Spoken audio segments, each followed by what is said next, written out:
This is Arab Talk on KPOO 89.5 FM in San Francisco. This is Arab Talk with Jess and Jamal. I'm Jess Jamal.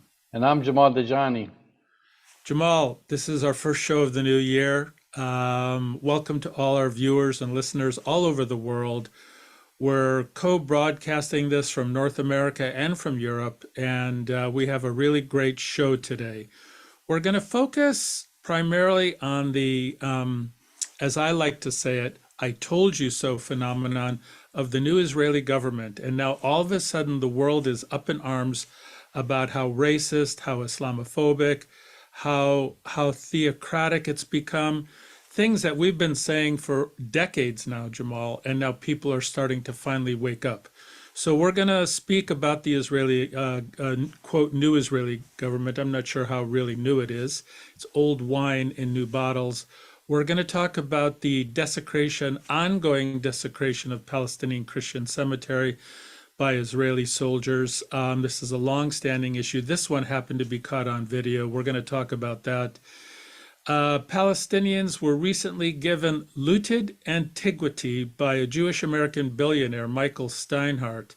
And maybe this will set a precedent for the looting that the apartheid state has been engaged with for 75 years now.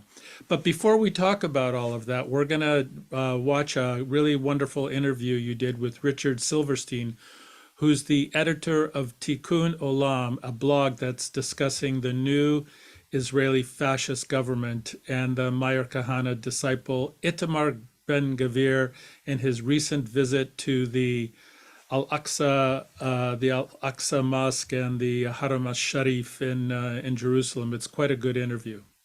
That's right, Jess. He will actually decipher. I don't think it needs too much deciphering basically what this government is all about, and especially the racist Kahanist Ben-Gvir. But also I should add just quickly that if we have time, we'll talk also about Kenneth Roth, the longtime director of Human Rights Watch, right, who recently Harvard Kennedy School denied him a planned fellowship, and why. Let's first watch Richard Silverstein. Recently, Israel's new government was sworn in, with Benjamin Netanyahu returning to the prime minister's post 18 months after he was ousted. The new government is mostly defined by the rise of the Israeli extreme right. Two of its leaders, known for their racist and Jewish supremacist views, Bezalel Smotrich and Itamar Ben-Gvir, have been appointed senior ministers. Smotrich was sworn in as the finance minister and will also serve as the minister in the defense ministry with authority over the military units in charge of civilian policy in the occupied West Bank. Ben-Gvir was sworn in as the national security minister with unprecedented authority over the police.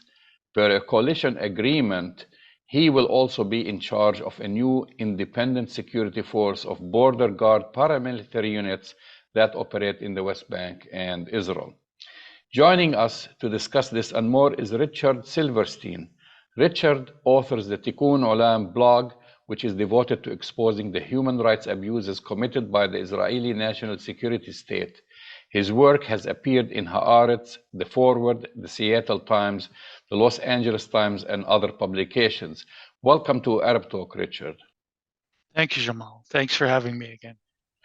You've recently published this article entitled Judeo-Fascist Coalition Affirms Inalienable Right of Jewish People to All the Land of Israel. New Israeli government slaps US in face, explicitly rejecting two-state solution. Before we delve into the details, let me begin by asking you, how does this new Israeli government slap the US in the face? When Israel says that it has the inalienable right to be sovereign over all the territory from the river to the sea, that basically excludes the possibility of a two-state solution. It means that there will be only one state, and it will be a Judeo-supremacist state in which the Palestinian citizens will be subservient, as they are now. Palestinians in the West Bank will have no citizenship. They'll be stateless and probably landless.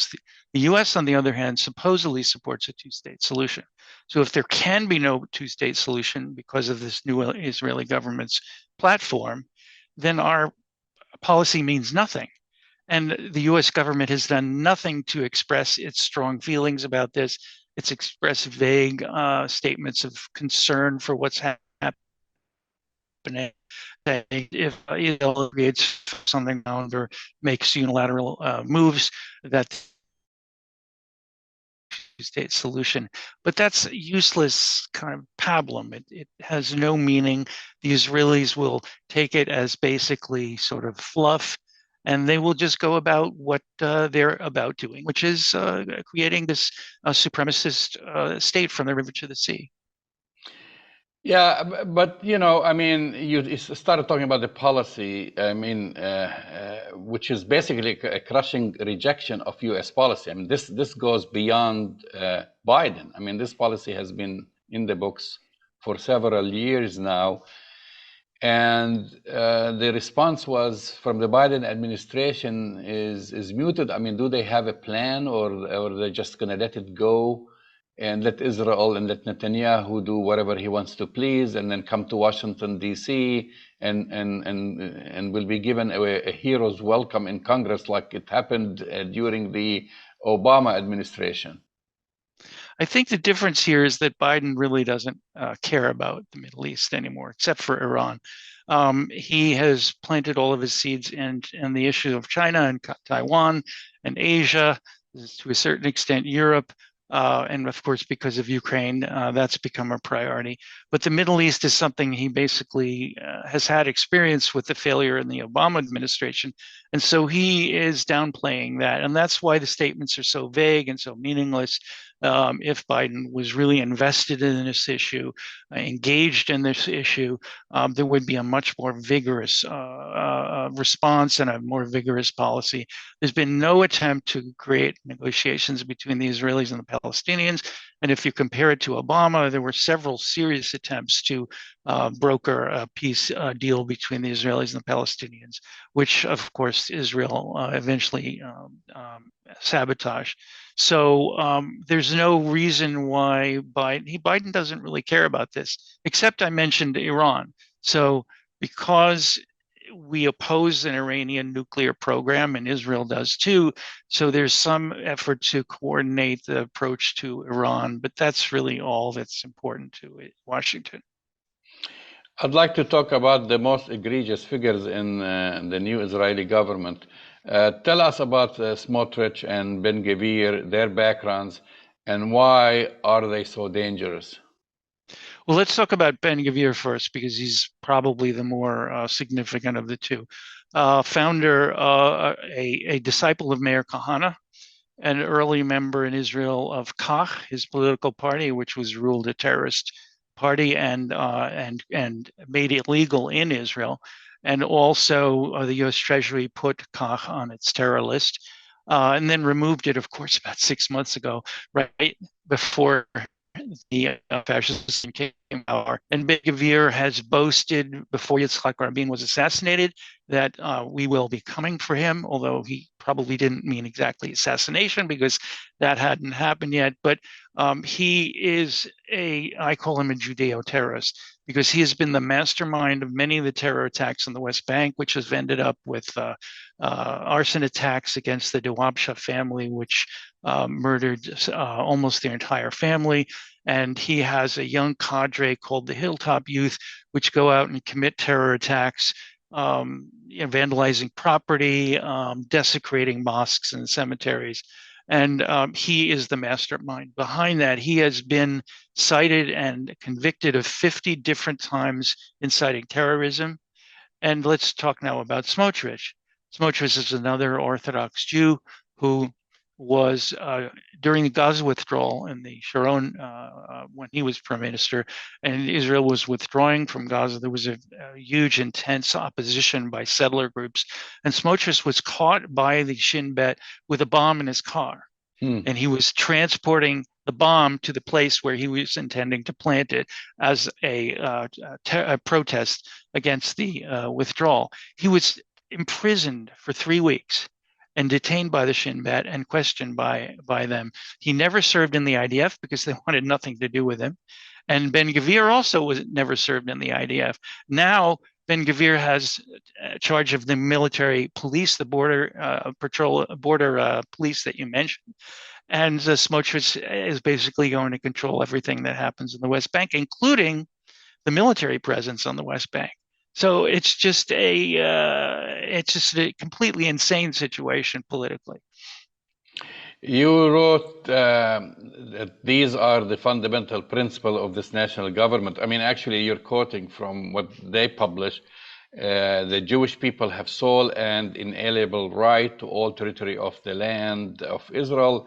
The government will advance and develop Jewish settlement in all parts of Israel, the Galilee, Negev, Golan, and the West Bank. Does this mean that Israel is now consolidating and solidifying its Jewish supremacy and apartheid status? I mean, publicly. Absolutely. I mean, before it's just like there's, they're absolutely skirting around it. Yeah, they've been, talking on and off about they're trying to dispossess the Bedouin in the Negev from their villages where they've lived in for generations, and they're trying to move them from these villages that they've had so that they can Judaize and create Jewish settlements and colonies in the Negev. The Druze in the Golan have been living there for generations, and Israel has been trying to plant new Jewish settlers and settlements in the Golan.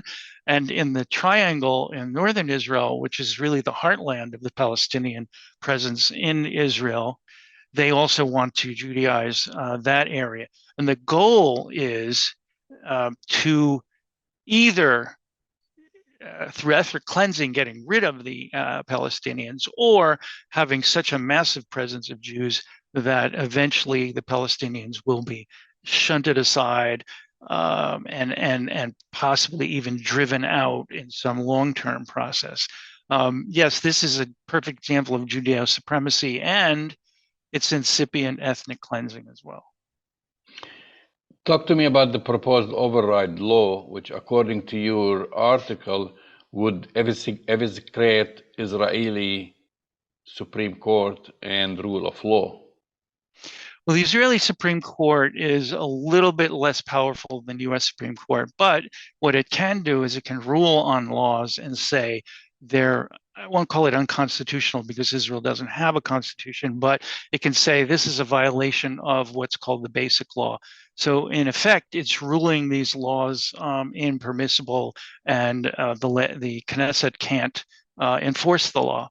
But the override clause, if passed by the Knesset, will say that any ruling by the Supreme Court is null and void. If it goes back to the Knesset and by a vote of 61, they say that the ruling of the Supreme Court is null and void.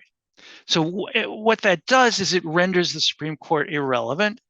It renders the rule of law completely dismantled, and it renders an independent judiciary null and void.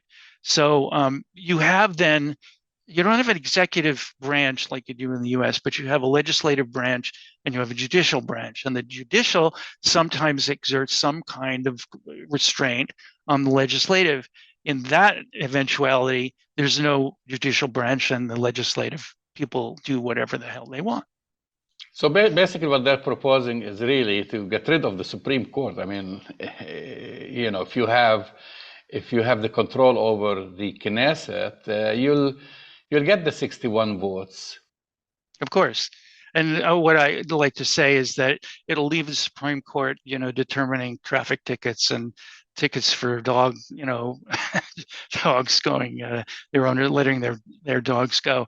So that's what the Supreme Court will be left with. It will be a laughingstock. And, liberal Zionists like to talk about the Supreme Court upholding human rights and sort of upholding the liberal, humane values of the state of Israel and the democratic values of the state of Israel. But, they won't be able to even say that anymore. This is a naked, avowed fascist government, which is going to place all power in the prime minister and the Knesset and the cabinet. There will be no other forces in society that will restrain them. There won't be, the press will be completely emasculated. They've already, by the way, they've already arrested an Orthodox Jewish reporter because he wrote a tweet in which he said Palestinian resistance, violent resistance, is legitimate. They arrested him. They questioned him for 6 hours in a police station. So this is what's going to happen to the media in Israel. Well, actually, this is what I was going to get into next, because other racist and authoritarian trends that are alarming are the stance, for example, towards LGBT citizens and the proposal to censor or shut down independent press. There is actually a proposal to do that. Yeah, well, the things that are really alarming to me are, first of all, homophobia. There is going to be a minister who wants to cancel the gay pride parade that happens every year in Tel Aviv and Jerusalem. He wants to cancel all of that.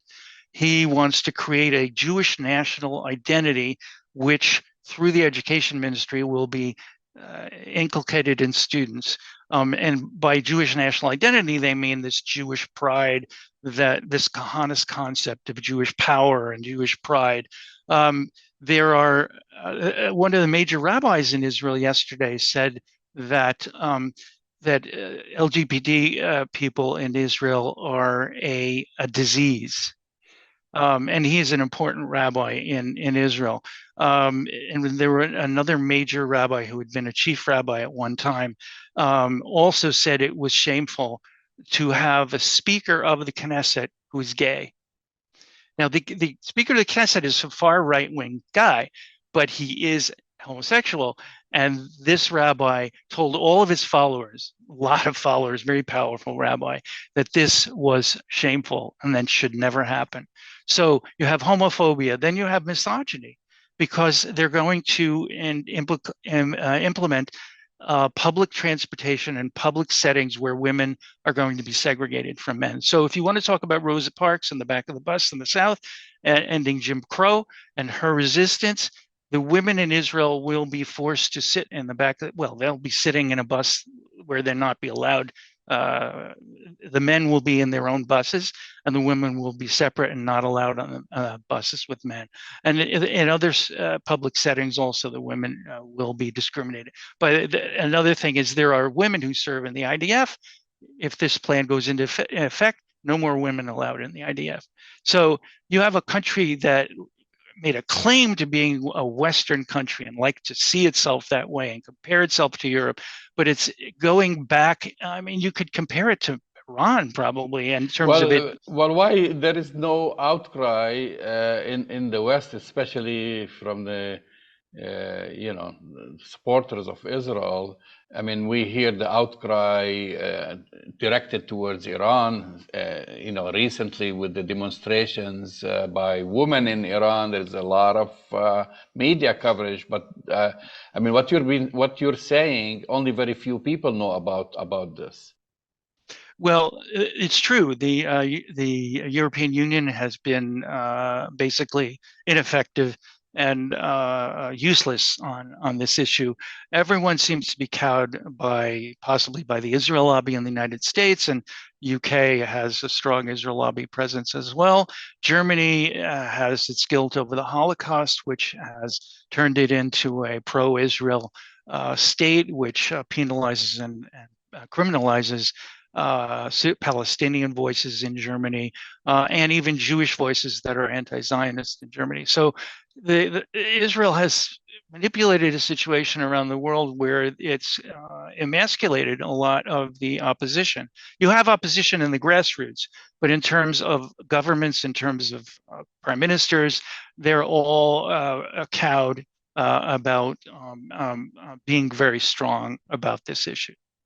There is this kind of thinking, especially right here in the United States, that, yeah, we recognize that Israel brought in a very extreme right-wing government, but hey, we know Benjamin Netanyahu, our darling, he's not going to allow this to happen.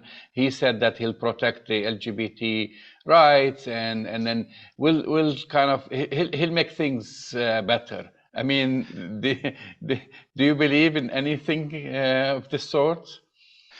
When Netanyahu started his career after he came back to the U.S. from the U.S. to Israel, the first job he had was the manager of a furniture store. Mm-hmm. So he's a salesman, and he's used to saying whatever he needs to say to persuade people to buy the product. And he's been very successful at sort of pulling the wool over the eyes of the Israeli, not only the Israeli voters, but also of the entire world. And so the fact that he's been so successful is when you hear statements like that. Yes, Netanyahu is the mature adult in the room, and he's dealing with all these sort of recalcitrant teenagers like Ben-Gvir and Smotrich, and he's going to whip them into shape, and he's going to control what they do. That's not true at all. And here's a perfect example. Ben-Gvir, who one of his main platforms is that Jews must be able to go to Haram al-Sharif when they want to and do what they want to do, even to pray on the Temple Mount on Haram al-Sharif, which is a desecration, act of desecration in terms of Muslims. So he announced 3 days ago, I'm going to what the Israelis call the Temple Mount, and I'm going to stake a claim to Jewish sovereignty on the Temple Mount. So Netanyahu met with him, and there were cries of alarm, and this shouldn't happen. And the U.S. warned Netanyahu it shouldn't happen. Guess what? Netanyahu said to him, "You can go there, but you first need to consult with the security people." So the security people told him, "You're going to the Temple Mount. You're going to spend 15 minutes there. You're going to go when nobody else is there. You're going to leave, and you're going to be able to say, I went to the Temple Mount. I planted my Israeli flag there." And that's exactly what happened. Despite the fact that Netanyahu said he won't be going, don't worry, I've got it under control. Guess what happened? Ben-Gvir did exactly what he wanted to do. Concurrently, the UN has just voted in favor of having the ICJ provide an opinion on the legal consequences of Israel's occupation of Palestinian land. How will this impact the new government? Well, there's two elements here. One important one is that there were 87 votes in favor of asking the ICJ for a ruling about whether the occupation was illegal. The other, maybe even more important, is the International Criminal Court, which is another slightly different court that is now considering whether to open an investigation of war crimes by Israel going back to 2014 Operation Protective Edge. So we have not yet had the Prosecutor General of the ICC agree to start this investigation, but at least they've accepted that they have jurisdiction over it. So we have to really watch closely about the ICC. That's really the important factor here, because they can find that Israel committed war crimes, whereas the ICJ that you mentioned is just being asked to make an opinion about whether the occupation is illegal. It doesn't have any enforcement power, and it can't say that Israel has committed war crimes.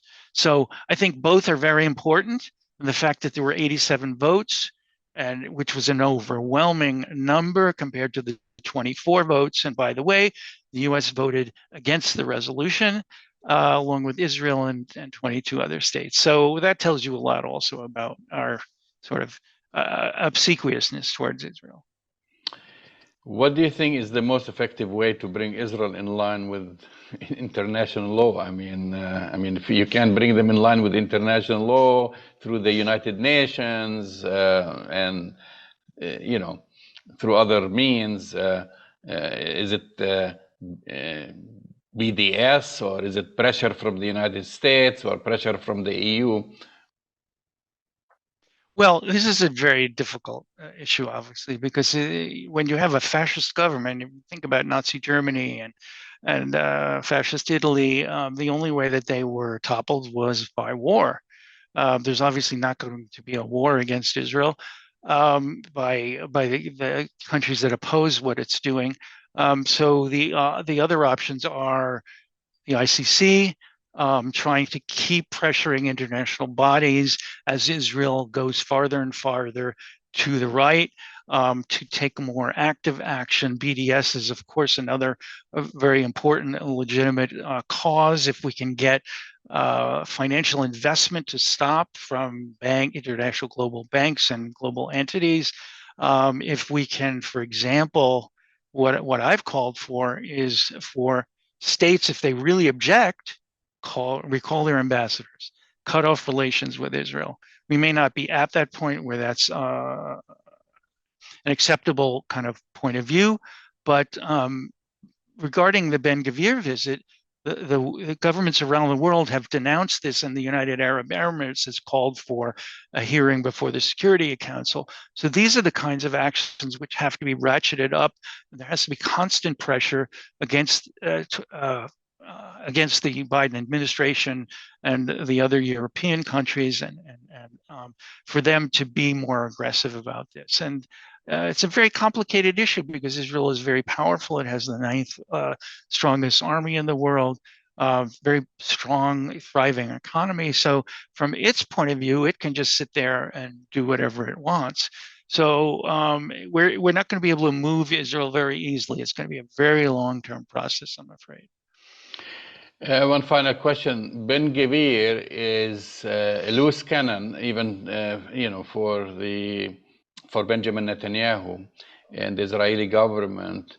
He didn't, as you've mentioned, he decided to go to Haram Sharif, and the government just has barely been sworn in.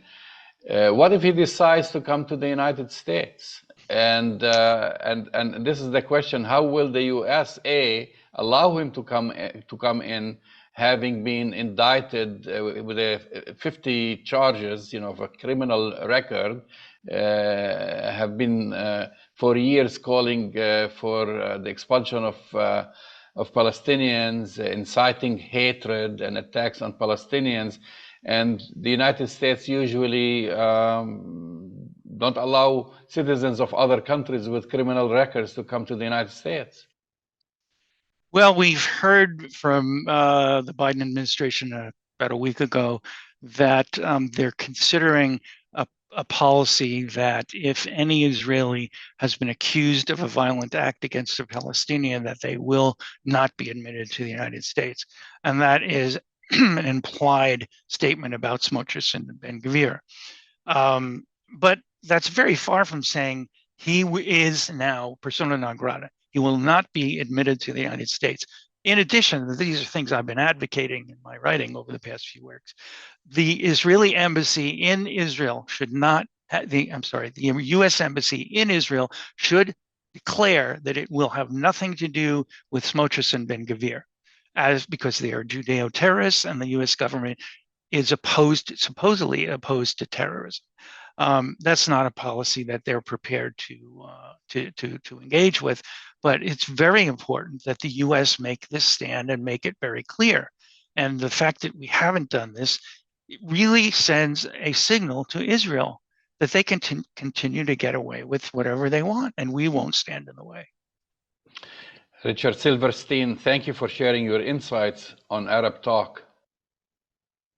Thank you very much. It's been a pleasure. That's the voice and the face of Richard Silverstein, the editor of Tikun Olam, the blog, and he's discussing the current Israeli fascist government and the Meir Kahane disciple and kind of supporter, Itamar Ben-Gvir. I mean, really, Jamal, it was a good interview, don't get me wrong, but is he really saying anything different than we've been saying for decades here on Arab Talk? I mean, for me, what I've been writing about, to people who will listen is that I told you so. So we've been saying this, we've been reporting on this, and now why is the world so surprised that the Israeli government is racist, fascist, theocratic, and the way it is? I don't get it. Well, in a way, I mean, of course, Richard Silverstein has a lot of knowledge and in-depth knowledge about the Israeli government and basically the Israeli society at large. But Jess, the mask has fallen. So now, I mean, you've been talking about it, and people were burying their heads in the sand or hiding behind the mask, and all the apologists, apartheid, I call them apartheid apologists, they've been defending, Israel is a democratic society. In fact, they say it's the most democratic society in the Middle East, or the only democracy in the Middle East, and the only or the only moral or the most moral army in the Middle East. The mask has dropped now. And I'd rather see these kooks, which I will call them kooks in the government, exposing all the lies and taking off all that pretense. Because, as you said, to me, it doesn't make a difference whether you have the Likud or the Labour Party or any party in control. It's what did you say? Old wine in new bottles. That's the name of the game. Old wine in new bottles. But I guess I'm a little less.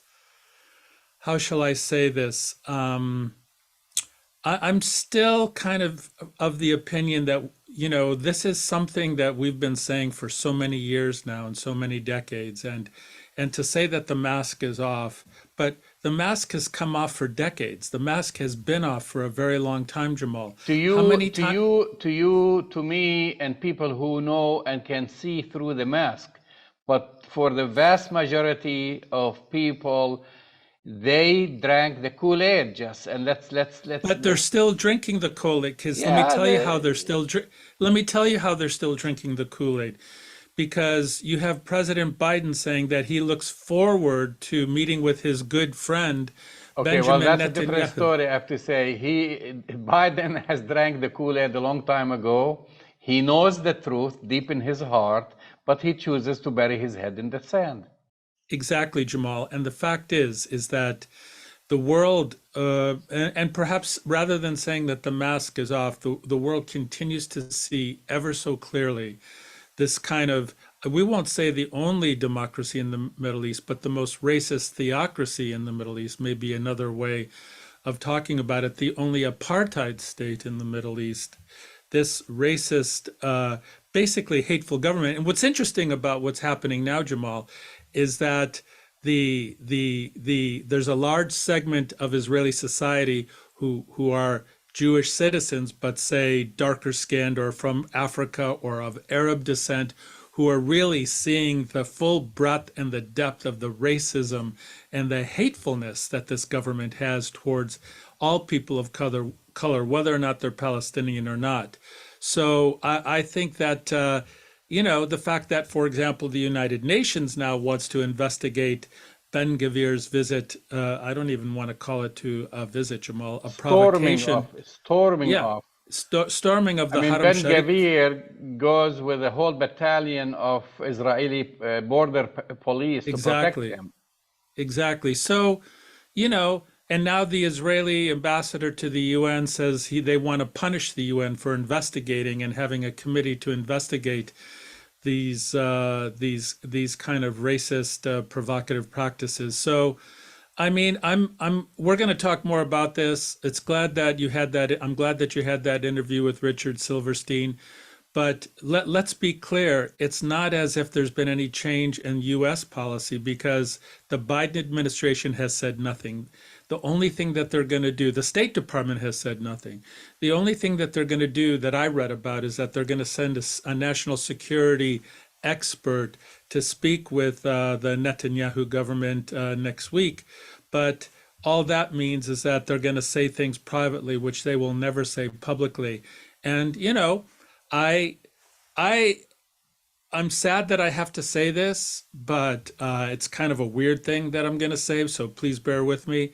There's a part of me, even though this is going to cause great harm and destruction to Palestine and to Palestinians, there's a part of me that actually is glad that this kind of exposure to the theocratic, racist, hateful Israeli apartheid regime is in full view for the entire world to see. And don't get me wrong, Palestinians are dying every day. More land is being taken every day. More people are being imprisoned every day by the Israeli military. It's a horrific situation, but the reality has to be seen by the world. Well, and to add to this, which will go to our next story, Jess, but of course the United Nations is now investigating Israel to determine its egregious violations of human rights in the West Bank. But also, just recently, Israel, just to show you where its intention they have imposed new restrictions on the Palestinians for going to the United Nations and prevented the Palestinian foreign minister from returning. Mr. Maliki, they told him his basically entrance visa has been canceled. So, and of course they have, I mean, this is, I mean, we've always said that the Oslo Accords are not worth the paper that they've been written on. And that's an example of this, because now the Palestinians, of course, they cannot fight back. If they do fight back, they're accused of terrorism. They go to the United Nations to complain. They cannot, God forbid, they cannot do that. They want to go to the International Criminal Court to complain. You cannot do that. I mean, this is the apartheid Israeli government that the world has to contend with, and then put a smile, President Biden, you've mentioned, to say, oh, here is my dear friend Benjamin Netanyahu, who we've known each other for many years. This is the government you are supporting. But, our calls fall on deaf ears, unfortunately, when it comes to U.S. foreign policy, and basically but at the same time, British and French and German, etc. Yeah, but this is now, and it's something that I know that we've talked about for quite some time, Jamal, is that this is having significant national security negative consequences, not only for the United States, but for the entire world. You had Jordan, one of the so-called biggest allies of the apartheid regime in the Arab world, coming out and strongly condemning a response that said, "Well, Jordan occupied Palestine. Why shouldn't we?" It was a crazy statement. So you had one of the strongest allies condemn the kind of apartheid regime, and then you had Oman. This is a story that kind of went below the radar, but it's important to talk about. The new kind of ruler in Oman basically criminalizing kind of normal trade relations with the apartheid regime. And Oman was supposed to be kind of a light Abraham Accord party. They were supposed to be one of the Arab countries in the Gulf that was kind of, playing, economic ball with the Israelis. They've come down really strong in terms of their public statements. So I would say that and we've talked about the Morocco and the other Abraham Accord countries who are, rethinking their kind of support of this apartheid theocratic regime. So it's going to have negative consequences. It's changing the geopolitics of the region. The Israeli apartheid regime is cozying up with Russia right now. So we're going to continue to really call this out. We've seen where these Abraham Accords, Jess, and the so-called normalization at the World Cup. We've seen the sentiment of the Arab masses at the World Cup. So for our viewers and listeners, there's a major difference between what governments do and what the populations really feel. And that sentiment and feeling, the support for Palestine was very obvious, and the rejection of apartheid Israel was very visible. I mean, you couldn't deny that. So they can play all these games that they want. They're not going to win the hearts of the masses. Moving on to our next story, Jess. CCTV footage from the Jerusalem Protestant cemetery showed Israeli colonial settlers smashing crosses and throwing stones and marble on graves in occupied East Jerusalem over the New Year Eve holiday. Basically, this is a historic cemetery. It's it's right. I think was set up in the 1800s. And did you hear that story being covered on Fox Nothing, News, Jamal. CNN, or any Nothing. of that footage? Nothing. A complete silence about this. And it goes to show you that the apartheid regime is an equal, hateful regime against Palestinian Muslims and Palestinian Christians. In fact, it doesn't matter if you're Palestinian Christian or Muslim. They're going to the colonial settlers will attack and attempt to desecrate and engage in their hateful actions against any Palestinian, irrespective of their hate. This is a really important story, Jamal, because the part of the Israeli Hasbara is that, well, this is a clash of Islam versus Judaism, and as we've been talking about for so many years now, it's painfully obvious to Palestinians and really informed people that this is really nothing about religion. It's about colonial exploitation and apartheid, irrespective of anybody's faith. So this is a really important story. We saw nothing about it on any of the media anywhere in the United States. So well, let me it's a big story. share something with you. This is not only big and also very disturbing, but it has been happening many times in Yes. several cemeteries. And on a personal level, Yes. the cemetery is near the Nabi Dahoud, where my family has lived there for generations, which we have private cemetery outside our homes, which is were desecrated. also got desecrated by the Israeli colonial settlers. But this is the first time, I think, that something was caught on camera. And so they got caught on camera, and I'm sure their intentions were to pin it, to try to say Muslims did that to Christians or whatever, but they weren't aware, of course, of the cameras. And of course, now what the Israeli government, after facing that embarrassing thing and condemnation from the Episcopal Church right here in the United States, that, we don't have the identity of the perpetrators, and we are still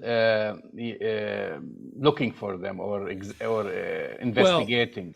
Yeah, but the kind of to contextualize the story in light of what we're talking about, the desecration of Palestinian cemeteries, whether they're Muslim or Christian, the kind of contextualized part of this story is that with the election of the Netanyahu Ben-Gvir government, it's giving license, even more license and approval of these colonial settlers to exact, revenge, hateful attacks on any Palestinian. It's open hunting season now on Palestinian Muslims and Christians, Palestinians anywhere, both in 1948 and in the West Bank and in East Jerusalem and in Gaza. It's giving them license because one of the things, and that we don't have time to talk about this today, Jamal, but one of the things that the Netanyahu government is doing is disempowering other aspects of the Israeli government. So, for example, the Supreme Court and the judicial system is being disempowered. Other, offices of the state are being disempowered, giving more power to the executive, Netanyahu, and his cabinet members, who are flat out Kahanists, racists, white supremacists. There's no other way to call it. These are European white supremacists who are running the asylum now, Jamal. And, that's part of the context for why we're seeing these attacks on Palestinian cemeteries, attacks on Palestinians, and an uptick in violence and theft among Palestinians now. That's right. And in another watershed event, and actually this is something for me to look at, to examine more, Jess, because it's a first. The U.S. gave back to Palestinians looted antiquity by the possession of Jewish American billionaire hedge fund manager Michael Steinhardt. I mean, will this set a precedent to go after others? I mean, we know that there are thousands and thousands of looted antiquities, starting from pre-1948 to 1967. when Israelis were looting left and right when they came to the West Bank, and infamous for that is Moshe Dayan, who was their defense minister. I mean, he used to brag about his collection, and of course, those are looted antiquities taken from Bethlehem, from Jerusalem, from Jericho, and so on. And somehow they made their ways, because they're worth a lot of money, to collectors right here in the United States and in Europe. And this is the first time. I don't know why they selected one, which is one object, which is described as a cosmetic spoon tool carved from ivory and dating between 800 and 700 BC, and it was used to ladle incense on fires and braziers at rites, venerating the gods and the dead. A winged figure was etched on it, and they gave it back to the Palestinian Minister of Tourism and Antiquities, Rula Maaya, who met with the American delegation. I'm sorry for being so,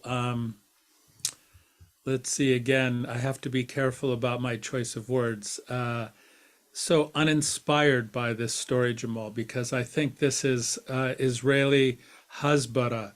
I don't see it as setting any precedent. There are thousands and thousands of looted antiquities at the apartheid state, and Israeli apologists like Michael Steinhardt have, and the fact that they give one spoon back to a Palestinian minister, and they have this, grand kind of news conference about it.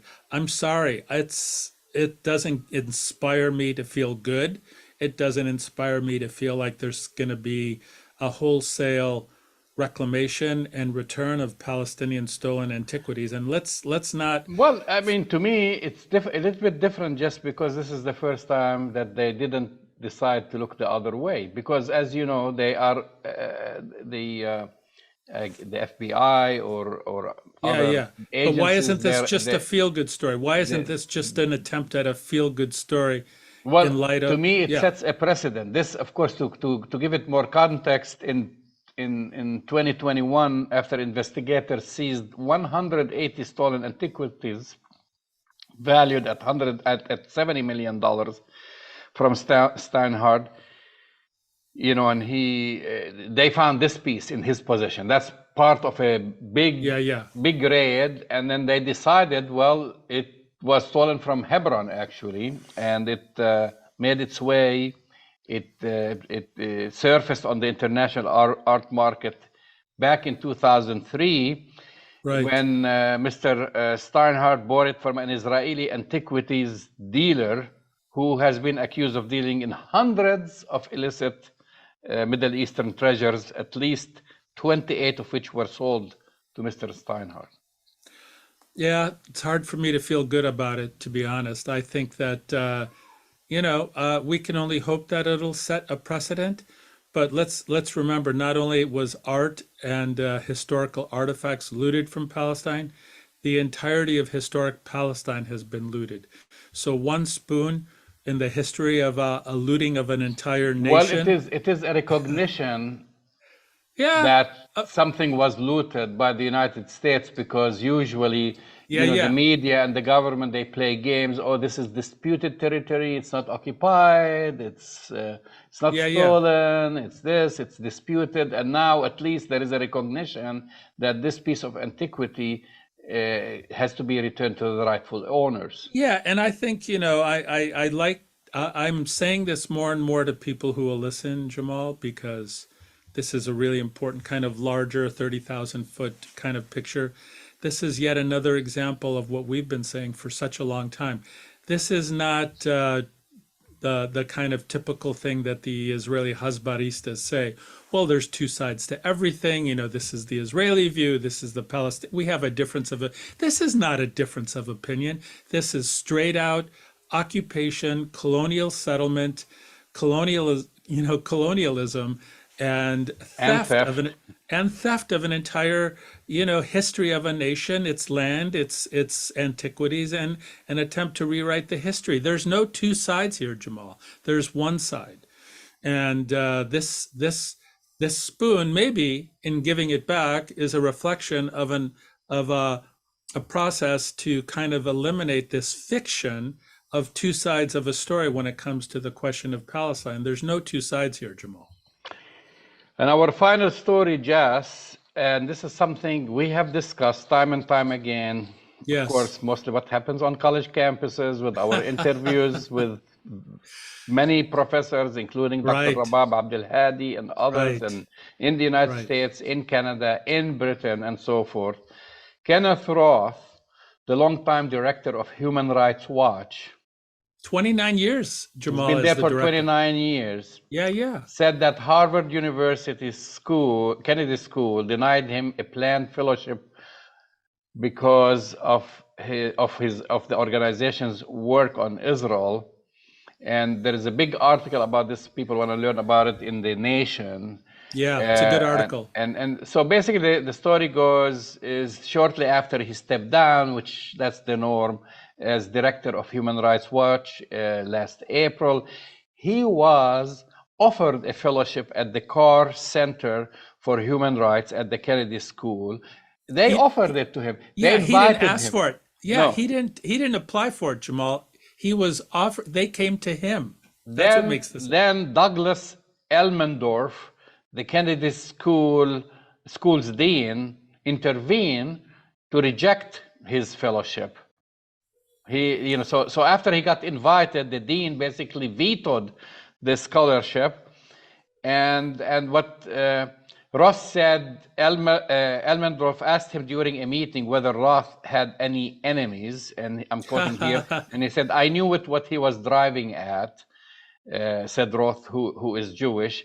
"It's always Israel." So he knew kind of like when he was asking about this.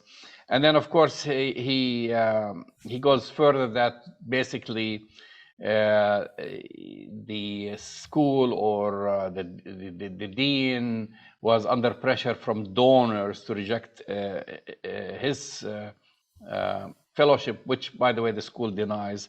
But the faculty of the Carr Center rejected these allegations. That's what they say. And I don't know. Well, I mean, here's the thing. Who to believe here, right? Yeah, but here's the thing, Jamal. You have an individual who's among the most respected human rights leaders, not just in the United States, but the world. He helped build Human Rights Watch. Human Rights Watch is among the most respected human rights organizations globally. He is one of the foremost authorities on human rights. They came out, as we reported within the last year, on a report saying that Israel engages in a pattern and practice consistent with apartheid. Then that's when the Hasbara, hit the fan. So, in academia, they attempt to hide this kind of behind the scenes kind of pressure by pro-Israel groups. This was not hidden. And Roth knew exactly what was going on. He was denied a position that was offered to him because of the human rights report on kind of identifying Israel as an apartheid state. I mean, Jamal, are we really surprised by this? Not at all. And here is the funny thing. They're trying to spin the story by saying, this happens sometimes. Maybe the school that has nothing to do with his stance on Israel, but it could be because he's a controversial figure and sometimes the school does not want to attract attention. And here's the funny thing about it, Jess. The Kennedy School has hosted a long list of controversial fellows with fewer credentials than Roth, including, you want to laugh, former Trump officials, Sean Spicer. Remember him? Anyone remember Sean Spicer?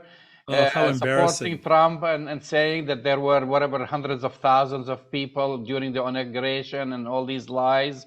He didn't last that long. And Corey Lewandowski, Yeah. They were Yeah. hosted there, and I don't know about the credentials of Sean Spicer compared to somebody who basically established this organization and put it on the map like Human Rights Watch. And that's the spin that is going on. And this comes on the heels of the Harvard students' newspaper, The Crimson, basically, which provoked an outcry for some faculty and prominent alumni after it endorsed a boycott of Israel last year. So Harvard is in real trouble. I mean, the administration, this is not the sentiment of the students there. I mean, imagine the Crimson and its law review, whatever, they all Right. identified Israel as an apartheid state, and they're coming hard on Mr. Roth. He's not alone. As maybe his organization was one of the several organizations that basically said Israel is an apartheid state. It's not Amnesty International did that. Israel's own human rights organization, B'Tselem.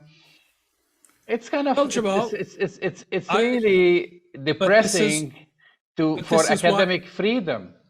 Well, yeah. Well, I'm not sure we have academic freedom when it comes to Palestine. We know that, Jamal. But again, this is going to sound somewhat cynical, but I'm kind of, even though I feel sorry for Roth because I think he's just an extraordinary human rights activist, I'm kind of glad it happened. Again, it's part of this thing that we continue to talk about, that this needs to be exposed. And this is an obvious example. It came out in The Nation, maybe it didn't come out on CNN or CBS or NBC or anything like that, but this will come up in other academic spaces to be talked about. And I can assure you that the sentiment of Ellendorf and Harvard does not represent the totality of what the academic community feels about the apartheid state of Israel. So the Hasbaristas in Israel continue to overplay their hand, Jamal. They never miss an opportunity to shoot themselves in the foot and overplay their hand. This will come back. This will backfire on them as all these others have. You've been listening to Arab Talk on KPOO San Francisco 89.5 FM. Go to our website, arabtalkradio.com, to download the latest shows, and we will talk to you next week. We'll see you next week.